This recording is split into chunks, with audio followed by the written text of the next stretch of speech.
மார்கழி திருவிழா 20/12/2023 இன்று சிவத்திரு பவானி தியாகராஜன் அவர்கள் அறம் என்ற தலைப்பிலே ஆன்மீக சொற்பொழிவு நிகழ்த்துகிறார். அதை நாம் பாகங்களாக காணப்போகிறோம். 2ஆம் பாகம். பக்தி எப்போ இறைவன் வந்து விட்டானோ அப்போவே பக்தியும் வந்து விடுகிறது. எனவே நமக்கு அங்கேயும் நம்ம பார்த்துக்கலாம். ஏன் தொல்காப்பியத்திலே மந்திரம்னா என்னன்னு சொல்லிட்டார். நிறைமொழி மாந்தர் ஆணையர் கிளந்த மறைமொழி தானே மந்திரம் என்ப கந்திழி என்று, உயிர்களுக்கு வழிபாட்டுக்குரியது கந்திழி என்று பல குறிப்புகள் தொல்காப்பியத்திலே நம்ம பார்க்கலாம். எனவே இலக்கணம் கடந்து இலக்கியமாக நூல்கள் அடிப்படையில் காணும் பொழுது சங்க இலக்கியத்தில் பக்திக்குரிய கடவுள் வாழ்த்து உண்டு. அந்த கடவுள் வாழ்த்தில் பல நூல்களில் இருப்பதை பார்க்கிறோம். நீங்கள் திருக்குறள் எடுத்துக்கொண்டால் முதல் 10 குறட்பா கடவுள் வாழ்த்தில் தான் எடுத்தோடனே முதல் அதிகாரமே கடவுள் வாழ்த்து தான் கொடுத்துருக்கிறார்.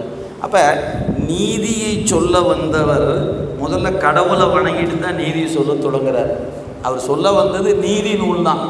ஒரு மனிதன் எப்படி வாழ வேண்டும், மனிதன் மனிதனாக வாழ்வதற்கான அறத்தை சொன்னது திருக்குறள். எடுத்துடனே அறம் என்று எடுத்துக்கொண்டு இல்லறம், துறவரம், அப்புறம் பொருளாதாரம், அதுக்கப்புறம் அப்படியே பின்னாடி போகாமல் எடுத்துனே பாயிரம் என்ற ஒரு பகுதி வைத்து அதில் ஒரு 4 தலைப்பு வச்சார். முதல்ல கடவுள் வாழ்த்து, அதுக்கப்புறம் வான் சிறப்பு, அதுக்கப்புறம் அடுத்து இருக்கக்கூடிய நீத்தார் பெருமை, அறம் வலியுறுத்தல், அப்போ ஒரு 4 தலைப்பு கொடுத்து ஒன்னொன்றையும் ஒரு செய்தியை கொடுத்திருப்பதை பார்க்கிறோம். எனவே நீங்கள் நீதியை சொல்ல வந்தாலும் கடவுளை விடுத்து நீதி இல்லை, நாம் அதை விளங்கி கொள்ளணும். ஏன்னா இன்றைக்கி நம்ம அறம் அப்படிங்கிற எடுத்துக்கொண்டோம். ஆனால் அந்த அறத்தில் இன்றைக்கி என்ன செய்துட்டோம் அப்படின்னா தெய்வத்தை விடுத்து அறம் செய்வது என்ற இடத்துக்கு வந்துட்டோம். தெய்வத்தோடு கூடியது தான் அறம் என்பதை நாம் பெரியவர்கள் சொன்னதை மறந்துவிட்டோம் என்பது தான் இன்றைய செய்தி. அப்போ அந்த அறநூல் என்று எடுத்துக்கொண்டாலும் அதற்குள்ள பக்தி இருந்தது என்பதற்கு சான்று திருக்குறள். 10 குறட்பா இருக்கிறது. பக்தி நூல் என்ற நூலாக இல்லை, அறத்தை சொல்லுகிற நூல்னா அந்த நூலில் பக்திக்குரிய குறிப்பு இருப்பதை 10 குறட்பால் மட்டுமல்லங்க, 36வது தலைப்பு ரொம்ப அருமையான பகுதி. அவர் தான் தவம் சொல்லியிருக்கிறார், அவர் தான் மெய் உணர்தல் சொல்லியிருக்கிறார். மெய் உணர்தல் என்கிற 10 குறட்பாவும் எடுத்து பார்த்தீங்கன்னா அப்படியே சைவ சித்தாந்தத்தை சொல்லிடலாம். அவர் சொன்ன 10 குறட்பாவை எடுத்து அந்த மெய் உணர்தல் அப்படிங்கிற தலைப்பில் 10 குறட்பாவுக்கு எடுத்து நீங்கள் பொருள் பார்த்தீங்கன்னா சைவ சித்தாந்தம் சொல்லாமல் அந்த குறட்பாவுக்கு பொருள் நம்ம சரியாக சொல்ல முடியாது.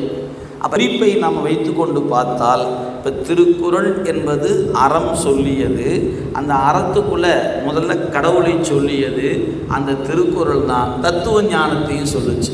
என்ன தத்துவ ஞானம்? மெய் உணர்தல் அங்கே தான் இருக்குது. அப்போ ஒன்றில் ஏனைய 2ம் இருக்கிறது என்பதற்கு திருக்குறள் சிறந்த எடுத்துக்காட்டு. இப்போ சங்க இலக்கிய பாடல்களும் இருப்பதை நம்ம பார்க்குறோம். சரி, அடுத்து பக்திக்குள்ளே வந்தீங்கன்னா அவர்கள் வெறும் பக்தியை மட்டுமே சொல்லிட்டு போகலை. அந்த பக்தியில் அறத்தையும் சொன்னார்கள், அதனோடு தத்துவ ஞானத்தையும் சொன்னாங்க. ஏதோ தத்துவ ஞானங்கிறாங்களா அப்படின்னா என்ன? முதல்ல என்றும் எது இருக்கிறதோ அதுக்கு பேர் தத்துவம்னு பேர். இன்னைக்கு இருந்து நாளைக்கு இல்லாது இருப்பதல்ல, தத்துவம் என்ற சொல்லுக்கே என்றும் இருப்பது. அப்படி என்னென்ன சொல்லியிருக்கிறாங்க? இறைவனை பற்றி சொல்லியிருக்கிறார்கள், என்றும் இருக்கிற பொருள். ஆன்மா, உயிர் என்ற ஒரு பொருளை பற்றி சொல்லியிருக்கிறார்கள், என்றும் இருக்கிற பொருள். அதில் பாசம் என்ற வகையில் ஆணவம், கர்மம், மாயைன்னு விரித்து சொல்லப்பெறுவது, அந்த பொருளும் என்றும் இருப்பது. இந்த 3 பொருளை பற்றியும் சங்க இலக்கியத்திலையும் பார்க்கலாம், திருக்குறள் பக்திக்குள்ளும் பார்க்கலாம், அதுக்குன்னு தனி நூலாக இருக்கிற தத்துவ ஞானத்தில் பார்த்து கொள்ளலாம். அப்போ தத்துவ ஞானம் என்பது என்ன? ஏன் இந்த மனித பிறப்பு நமக்கு கிடைத்தது? நாம் இதற்கு முன் எங்கு இருந்தோம்? இந்த பிறப்புக்கு பிறகு பிறப்பு உண்டா? நான் நல்லதை நினைந்து நல்லது செய்கிற பொழுது எனக்கு ஏன் தீமை வருகிறது? இப்படி நாம் கேட்கக்கூடிய வினாக்களுக்கெல்லாம் விடை சொல்லுகிற பகுதியாக இருப்பது தான் தத்துவ ஞானம் என்று பெயர். எனவே நம்முடைய இந்த மண்ணில் தோன்றிய அருளாளர்கள் வகைப்பட்ட நூலிலும் 3ஐயும் சொல்லியிருக்கிறார்கள். அந்த வகையில் நமக்கு கடவுள் வாழ்த்து அப்படிங்கிற அடிப்படை எடுத்துக்கொண்டு விரிவாக பார்க்கிறோம். இப்போ இந்த 3ஐயும் சொல்லிட்டார்.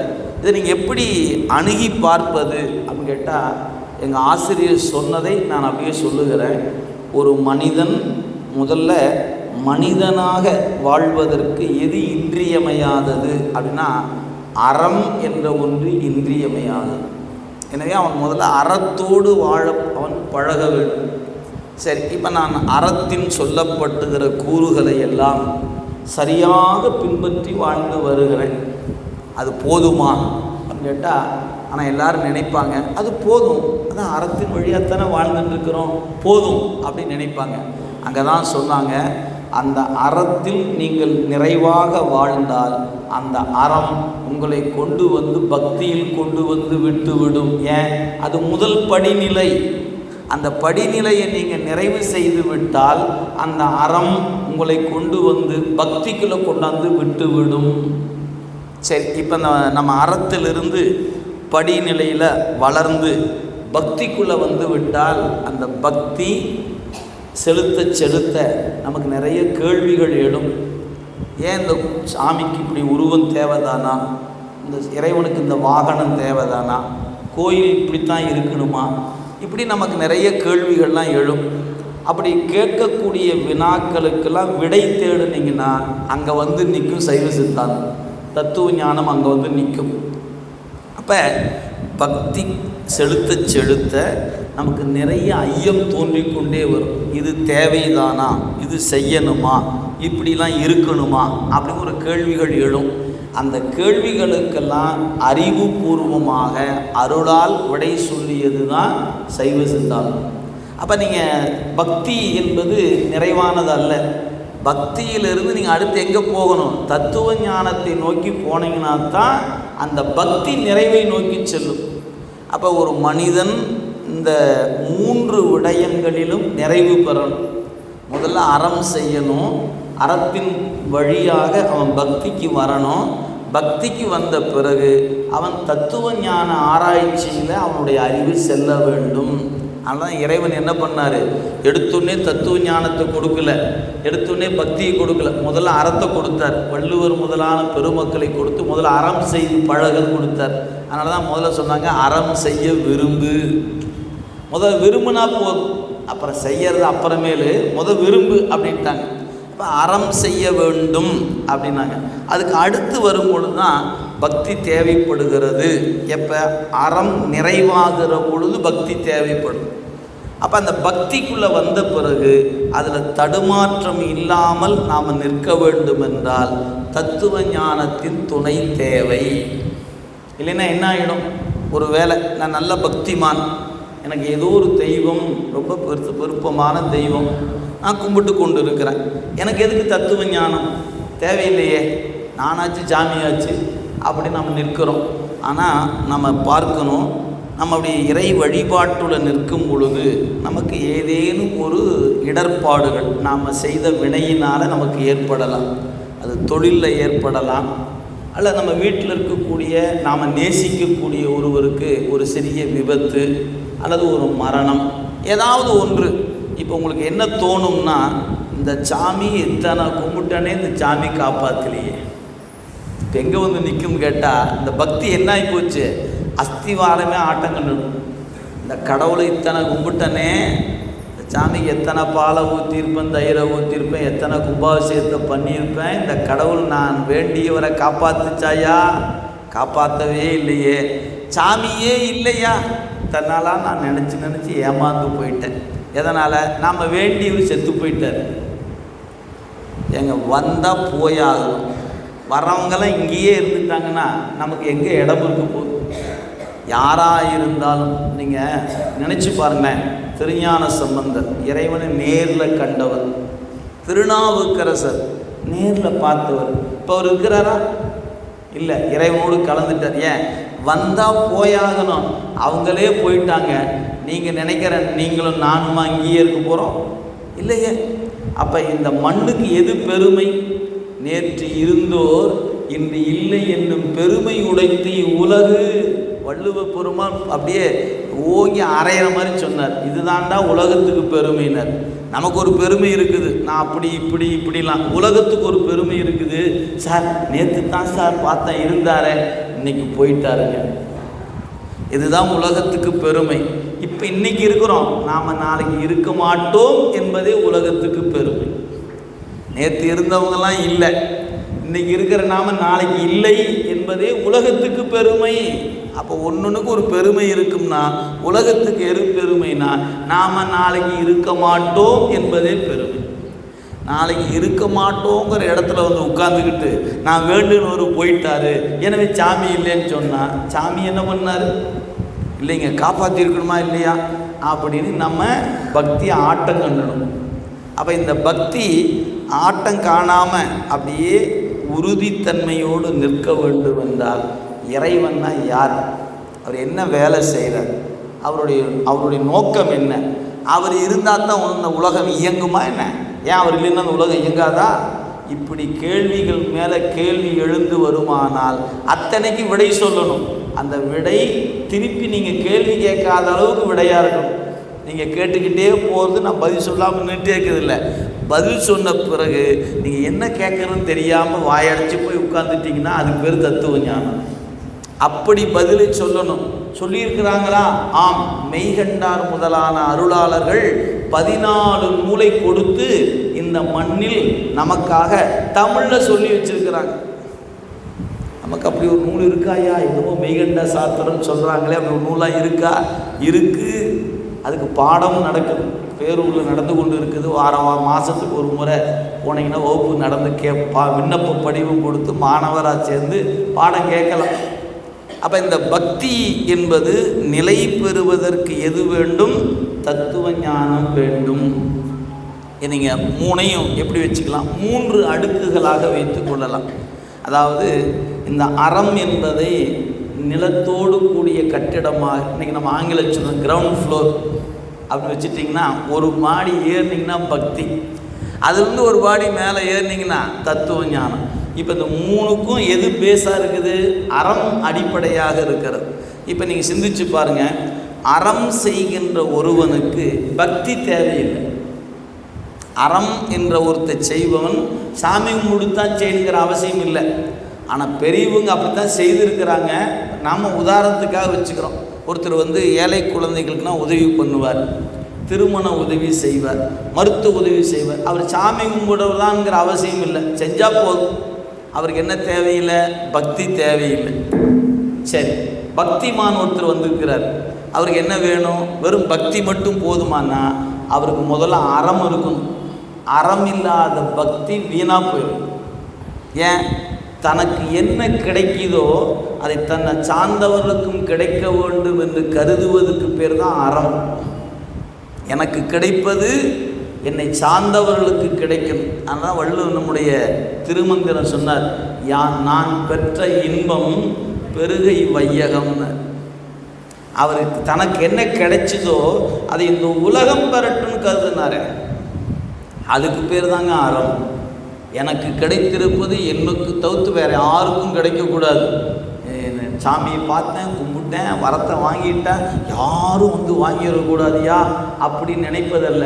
நான் போனேன், சாமி கும்பிட்டேன், ஒரு பிரசாதம் கொடுத்தாங்க, கையில் வாங்கினேன், அதோட கடைசியான தொன்னை, அவ்வளோதான், முடிஞ்சு போச்சு. திரும்பி பார்த்தா அவரும் பாத்திரத்தை எடுத்துகிட்டு போயிட்டார், நான் தான் கடைசியாக வாங்கினேன். இப்படி திரும்பி பார்த்தா 2 பேர் நிற்கிறாங்க, இந்தாங்க நீ கொஞ்சம் சாப்பிடுங்கன்னு கொடுத்தேன்னா அதுக்கு பேர் அறம்.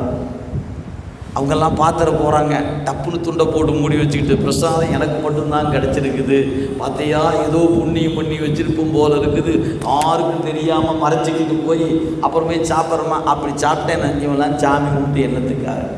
ஏன்? தனக்கு கிடைத்திருப்பது பின்னாடி 2 பேர் நிற்கிறான், அவனுக்கு கொஞ்சோண்டு கொடுக்கலாம் இல்லையா? அப்படி கொடுத்தீங்கன்னா அதற்கு பேர் தாங்க அறம். அப்போ ஒரு பக்தியில் இருப்பவனுக்கு என்ன வேணும்னு கேட்டால் வெறும் பக்தி மட்டும் போதாது, அறத்தோடு கூடிய பக்தி இருக்க வேண்டும். அறமும் இருக்குமானால் அது போதுமா? இல்லை, தத்துவ ஞானம் இருக்கணும். இப்போ தத்துவ ஞானத்தில் இருக்கணும் என்ன வேணும்? அவனுக்கு இந்த கீழே இருக்க ரெண்டும் தகுதியாக இருக்கணும். அவனுக்கு அறமும் இருக்கணும், பக்தியும் இருக்கணும். ஒருவேளை அறம் இல்லை, பக்தி இல்லை, தத்துவ ஞான ஆராய்ச்சி மட்டும் இருந்ததுன்னா வரட்டு சித்தாந்தமாக போடும். பக்தி இல்லைன்னு வச்சுக்கோங்களேன், அந்த சித்தாந்தம் என்னவாயிடும்? வரட்டு சித்தாந்தமாக போயிடும், ஒன்றுத்துக்கு ஆகாது. அப்போ இந்த மூணும் ஒன்றோடு ஒன்று தொடர்புடையன, ஒன்றில் ஒன்று கலந்திருப்பன என்பதை இறைவன் கொடுத்த கொடையை கொண்டு நாம் அறிந்து கொள்ளலாம். நீங்கள் வரிசை பிரகாரம் பார்த்தீங்கன்னா நம்ம அப்படி தான். இப்போ பள்ளிக்கூடத்துக்கு போனோம், முதல்ல பொம்மை போட்டு படித்தோம், அப்புறம் எழுத்து கூட்டி படித்தோம், அப்புறம் இன்றைக்கி பேரை சொன்னால் விளங்கிருச்சு, அவ்வளோதான். வந்து அம்மா அப்படின்னா ஆடு அப்படின்னா கண்ணமுன்னு தெரியுது. அன்றைக்கி அப்படி இல்லை, பொம்மையை காட்டி இதுதான் அம்மா இதுதான் ஆடு அப்படி பாடம் படித்தோம், அப்புறமேலு எழுத்து கூட்டி படித்தோம். இன்றைக்கி ரெண்டும் இல்லை, ஏன் நன்கு தேர்ச்சி பெற்றுட்டோம், பேரை சொன்னால் வடிவம் கண்ணுக்கு முன்னாடி நிற்கிது. அது மாதிரி தானுங்க அறம், அறத்தோடு கூடிய பக்தி, பக்தியோடு கூடிய தத்துவ ஞானம். எனவே இந்த மூன்றும் ஒரு மனிதனுக்கு அவசியம் தேவை. இதுதான் அடிப்படை. இதில் நாம் இன்றைக்கி என்ன கருதுகிறோம் அப்படின்னு கேட்டால், இந்த அறம் அப்படிங்கிறத திருக்குறள் இருந்தும் வள்ளுவ பெருந்தகையின் வாக்கில் ஒரு சிலவற்றை பார்க்கலாம். அதே சமயத்தில் சங்க இலக்கியத்தில் அறம் எப்படி சொல்லியிருக்கிறாங்க, நிறைய சொல்லியிருக்கிறாங்க. நம்ம சொல்கிற மாதிரி நம்முடைய கிரீஸ் ஐயா சொல்கிற மாதிரி எக்ஸாம்பிள் ஒன்று வேணும், அடுத்து ஏதாவது ஒன்று சொல்லலாமே அப்படின்னு கேட்டால், அவங்க சொன்ன ஒரு பெரிய ஒரு அறம் என்னன்னு கேட்டால், முடிந்தால் நல்லதை செய், முடிந்தால் நல்லதை செய், முடியலன்னா நீ செய்யாமல் ஒதுங்கி நில், அதுவே நல்லது. எப்படி சொன்னாங்க அப்படின்னு கேட்டால், நல்லது செய் மகிழ்ச்சி, ஒரு வேலை செய்யலைன்னா செய்கிறவனுக்கு இடம் கொடுத்து கம்முன்னு ஒதுங்கி நில், அதுவே நல்லது. அதை எப்படி சொன்னாங்க? நல்லது செய்தல் ஆற்றீர் ஆயினும் அல்லது செய்தல் ஓம்புமின். இதை விட என்னங்க அறம் சொல்லணும்? அறத்தை சொல்வதற்கு என்ன சொன்னாங்க? முடிஞ்சால் நல்லது செய், இல்லையா நீ செய்யாமல் ஒதுங்கி கம்முன்னு நின்றுட்டினா அதுவே மிகப்பெரிய அறம் அப்படின்னு ஒரு பெரிய சான்றோர் ஒருத்தர் அறிவுறுத்தியிருக்கிற. முன்ன பின்ன வரிகள் இருக்குது, நம்ம இந்த 2 வரி மட்டும் வச்சுக்குவோம். எனவே நல்லது செய்யணும், நம்மளால் செய்ய முடியலன்னா செய்பவருக்கு இடம் கொடுத்துட்டு ஒதுங்கி நின்றுட்டோம்னாவே நாம் அறத்தோடு வாழ்கிறோம் என்று பொருள். இது சங்க இலக்கியத்திலிருந்து எடுத்துக்கொள்ளலாம். நீதி நூலில் அவ்வை பிராட்டியார் ஒரு அழகான ஒரு 4 வரி, அவங்க என்ன சொன்னாங்க, அறம்னா என்னன்னு சொன்னாங்க.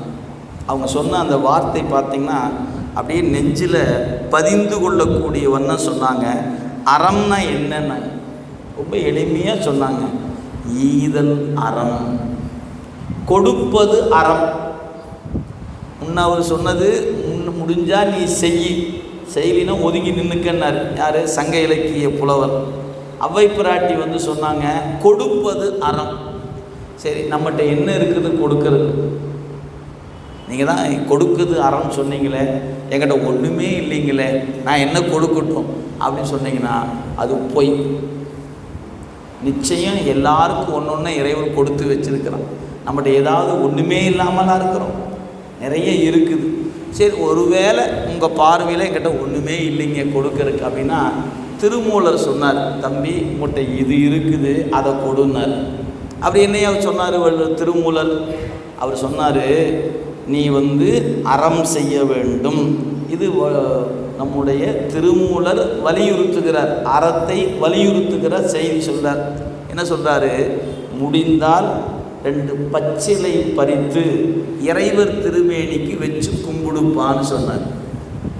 அவர் சொல்லுகிறது பச்சிலையை பறித்து இறைவனுக்கு வச்சு கும்பிடுன்னார். அதெல்லாம் கொஞ்சம் கஷ்டமையா, எனக்கு அதெல்லாம் செய்ய முடியாது, கூச்சமாக வேறு இருக்கும், அது வேறு பூவை வேறு பறிக்க சொல்கிறீங்க, அது வேறு கோயிலுக்கு வேறு போக சொல்கிறீங்க, சாமிக்கு வேறு வைக்க சொல்கிறீங்க, இதெல்லாம் நமக்கு ஆகாது. சரிப்பா, முடியலையா விட்டுடு. என்ன பண்ணலாம்? ஒரு கைப்பிடியாவது ஏதாவது ஒரு புல் அல்ல ஒரு கீரை நல்ல ஒரு பசுமாட்டுக்கு கொடு. ஏன் அது பார்க்குறவங்களுக்கு ஒரு சாமியெல்லாம் கும்பிடல, பசுமாட்டுக்கு தான் கொடுக்குறாரு, கொடுக்குற அப்படியாவது கொடுன்னார். அதுவும் பசுமாட்டை தேடி போய் அது நாட்டு மாட்டை தேடி போய் கொடுக்குறதுலாம் கஷ்டமுங்க, அதெல்லாம் வேலைக்கு ஆகலை அப்படின்னாங்க. சரிப்பா, மூணாவதாக சொன்னார், இது முடியலையா, நீ சாப்பிட உட்காரும்போது என்ன இருக்குதோ அதில் ஒரு கைப்பிடி அடுத்தவனுக்கு கொடுன்னார். நீ சாப்பிடுகிற பொருள் எதுவோ அதை பிறருக்கு ஒரு கைப்பிடி எடுத்து கொடு, மொத்தமாக கொடுக்க சொல்லலை, ஒரு கைப்பிடி எடுத்து கொடுன்னார். அதுவும் கஷ்டம்னா என்ன சொல்கிறது? எனக்கே பத்த மாட்டேங்குது, நானே ரொம்ப பசியோடு உட்காந்துருக்கிறேன், நீங்கள் போய் என்ன போய் அடுத்தவனுக்கு ஒரு கைப்பிடி எடுத்து கொடுங்க, அடுத்த ஒரு கைப்பிடி எனக்கு போட்டால் நல்லா இருக்குமா, அதை ஒன்று போட்டு என்ன தூக்கி ஒரு கைப்பிடி கொடுன்னு சொல்கிறீங்களே, அதெல்லாம் வாய்ப்பு இல்லைங்க அப்படின்னாங்க. அடுத்து நாலாவதாக ஒன்று சொன்னார், சரி தம்பி, இந்த 3 தான் உன்னால் முடியல, நீ பேசும்போதாவது நல்லதை பேசுனார். இதுக்கு எந்த பள்ளிக்கூடத்தில் போய் படிக்கணும்? என்ன அழகாக சொன்னார் பாருங்க, யாவர்க்குமாம் இறைவருக்கு ஒரு பச்சிலை, யாவர்க்குமாம் பசுவுக்கு ஒரு வாயுரை, யாவர்க்குமாம் உண்ணும்போது ஒரு கைப்பிடி, யாவர்க்குமாம் பிறர்க்கு இன்னுரை தானே. நல்லா சொல்லு, யார்கிட்டயாவது பேசினீன்னா நல்லா பேசு, அவர் நல்லா பேசுவாருங்க அப்படின்னு நல்லதை பேசு, நல்லதை பேசு, நல்லா பேசு. அதில் என்னங்க காசா பணமா, இதில் என்ன இருக்குது? ஆனால் சில பேர் பேசினா, ஐயோ அவன்கிட்ட போகாதீங்க, ஐயோ அவனா அப்படி போய் சிக்கிக்கிறோமா. அதனால் திருவள்ளுவர் சொன்னார், அழகான சொல் இருக்கக்கூடியது 1000 சொல் இருக்குது, அதை விட்டு போட்டு வேண்டாததை பேசுவது எப்படிப்பட்டது? பழம் இருக்கும்போது காயை சாப்பிட்ற மாதிரினார். இனிய உளவாக இன்னாத கூறல் கனி இருப்ப காய் கவர்ந்தச்சு. நல்லா பழுத்த வாழைப்பழத்தை எடுத்து சாப்பிட விட்டு போட்டு அப்படியே வாழைக்காயை எடுத்து வச்சு நான் அந்த வாழைப்பழத்தை சாப்பிட்றேன், காயை எடுத்து யாராவது சாப்பிடுமா? அது மாதிரி நல்ல நல்ல சொற்கள் உள்ளுக்குள்ளே கிடக்குது, பழம் போல கிடக்குது, அதை அதை விட்டு போட்டு வேண்டாதவற்றை போய் பேசி ஏயா இப்படி வினையை சம்பாரிச்சுக்கிற. இது அறம். யார் சொன்னால்? திருமூல சொன்ன அறம். ஒரு பூவை, அது அறம். ஒரு பசுவுக்கு ஒரு கைப்பிடி கொடு, அது அறம். நீ உண்ணுவதை பிறருக்கு ஒரு தடவை கொடு, அது அறம். இந்த 3 முடியலன்னா ஒரு நல்ல வார்த்தைகளை தேர்ந்தெடுத்து பேசு, அது அறம்னர். சிந்திச்சு பாருங்க, அறம் என்பது எவ்வளோ எளிமையாக இருக்குன்னு பாருங்க. நிறைய பேர் நினச்சிக்க அறம்னா ரொம்ப கஷ்டம்னு நினச்சிட்டு இருக்கிறாங்க. அப்படிலாம் இல்லை, அறம் ரொம்ப எளிமையானது. நல்லவற்றை பேசுவது அறம். மற்றவங்க தொல்லை பண்ணாமல் ஒதுங்கி நின்றுமன்னா அறம். முடிஞ்சால் உதவி பண்ணுவோம், இல்லையா ஐயா வணக்கம் நாங்கள் கொஞ்சம் முடியாது அப்படி எதுக்கு எட்டி நின்றுக்கிட்டோம்னா வேலை முடிஞ்சு போச்சா? அதில் என்ன கஷ்டம் இருக்கும் போது? ஒன்றும் இல்லை. எனவே நல்லதை செய். அதுக்கு அவ்வை சொன்னாங்க, ஈதல் அறம். எனவே அறம்னா என்ன? கொடுப்பது அறம். என்ன கொடுப்பது? என்னிடத்தில் நல்ல வார்த்தைகள் இருக்கிறது, நல்ல சொற்கள் இருக்குது, நான் தருகிறேன், அது அறம். எனவே ஈதல் அறமாயிற்று. ரொம்ப ஒரு பள்ளிக்கூடம் போகக்கூடிய குழந்தை நம்மளை கேட்குது, நான் எப்படி அறம் செய்வது அப்படின்னு கேட்டால், நம்ம குழந்தைக்கு வீட்டில் ஏதாவது ஒரு தின்பண்டத்தை போட்டு ஒரு டப்பாவில் போட்டு கொடுத்து அனுப்புகிறோம். அதுக்கு அந்த ஓய்வுக்கான நேரம் வந்துச்சு, டப்பாவை திறந்துச்சு, நீங்கள் போட்டு வச்சுருந்த பொருளை பார்த்துட்டு தனக்கு மட்டும்தான் அம்மா கொடுத்தான்னு நினச்சி எடுத்து சாப்பிடாம பக்கத்தில் ஒரு குழந்தை உட்காந்துருந்துன்னா, இந்த நீ கொஞ்சம் சாப்பிடுன்னு அந்த குழந்தை கொடுத்துச்சுன்னா அதுக்கு பேர் அறம். ஏன்? தான் உண்ணுவதை பக்கத்தில் கொடுக்குது இல்லையா? ஏன்? ஈதல் அறம். அவர் எனக்கு நீங்கள் 4 சாக்லேட் போட்டு அனுப்பிச்சிங்க, ஒரு சாக்லேட்டை பக்கத்து தன் நண்பனுக்கு கொடுத்துச்சுன்னா அதுக்கு பேர் அறம். எனவே அறம்னா செய்ய முடியாதுன்னு நினச்சிக்காதீங்க, எல்லாரும் செய்யக்கூடிய ஒன்று தான். எனவே ஈதல் அறம். நாங்கள் சரி, இந்த அறம் கடுத்து என்ன வேணும்? பொருள் வேண்டும். அந்த பொருளை எப்படி ஈட்டணும் அப்படின்னா, தீவினை இட்டு ஈதல் பொருள், தீவினை விட்டு ஈட்டல் பொருள்னார். நீங்கள் பொருளை ஈட்டும்போது தீவினை இல்லாமல் பொருள் ஈட்டுங்கன்னா, தீவினை விட்டு ஈட்டல் பொருள். காசு சம்பாதிப்பதுக்கு 1000 வழிகள் இருக்கின்றன. எல்லாரும் என்ன பண்ணுறாங்க? காசு மட்டும்தான் இலக்கு, அது எப்படி வந்தால் என்ன அப்படின்னு நினைக்கிறாங்க. நீங்கள் சரியான வழியில் பொருளை ஈட்டவில்லை என்றால் அது பாவக்கணக்கில் எழுதப்பட்டு விடும். எனவே தீவினை விட்டு ஈட்டல் பொருள், அப்போ வீட்டும் போது வினையை விட்டு ஈட்டணும். எந்த வினையை விட்டு? தீவினை விட்டு ஈட்டல் பொருள். சரி, இப்போ அறத்தோடு கொடுத்து வாழ்ந்தோம், நல்ல முறையில் பொருளை சம்பாதிக்கிறோம். எது? தீவினை விட்டு பொருள் ஈட்டுகிறோம். அப்படி ஈட்டிய பிறகு நான் என்ன பண்ணிட்டேன்னார், உன் கருத்து ஒத்திருக்கக்கூடிய ஒரு துணையை தேர்வு செய்து அந்த இல்லற வாழ்க்கையில் வாழ்ந்து கொண்டு வா, அதுதான் இன்பம். அப்போ இன்பம் எது அப்படின்னு கேட்டால் அவங்க சொன்னாங்க, எஞ்ஞான்றும் காதல் இருவர் கருத்து ஒருவித்து ஆதரவு பட்டதே இன்பம். காதல் இருவர் கருத்து ஒருமித்து ஆதரவு பட்டதே இன்பம். அப்போ அறம்னா என்ன, பொருள்னா என்ன, இன்பம்னா என்னன்னாரு. 2 பேர் வீட்டில் தலைவன் தலைவி, 2 பேர்த்துக்கு 2 கருத்து இல்லை. இன்றைக்கி பல வீட்டில் அப்படி தான் கருத்து இருக்குது. நீ உன் போக்கில் போய்க்க, நான் என் போக்கில் போய்க்கிறேன். என் ஃபோனை நீ தொடக்கூடாது, உன் ஃபோனை நான் தொடக்கூடாது. டேர்ம்ஸ் அண்ட் கண்டிஷன் அதுதான். ஏன் நீ ஏன் என் ஃபோனை எடுக்கக்கூடாது? நான் எடுக்காமல் யார் எடுப்பது? நீங்கள் எப்படி எடுக்கலாம்? என் ஃபோனை எடுக்கக்கூடாது. ஏன்? எனக்கு யாராரோ இருப்பாங்க, என் ஃப்ரெண்ட்ஸ்லாம் இருப்பாங்க, எனக்கு தகவல் போடுவாங்க, நான் பார்ப்பேன், பதில் கொடுப்பேன். நீங்கள் அதெல்லாம் பார்க்குறீங்க. இங்கே தான் பிரச்சனை ஆரம்பிக்குது. மொத்தத்தில் எங்கே ஆரம்பிக்குது? எனக்கு தெரியாத ரகசியம் உனக்கு என்ன?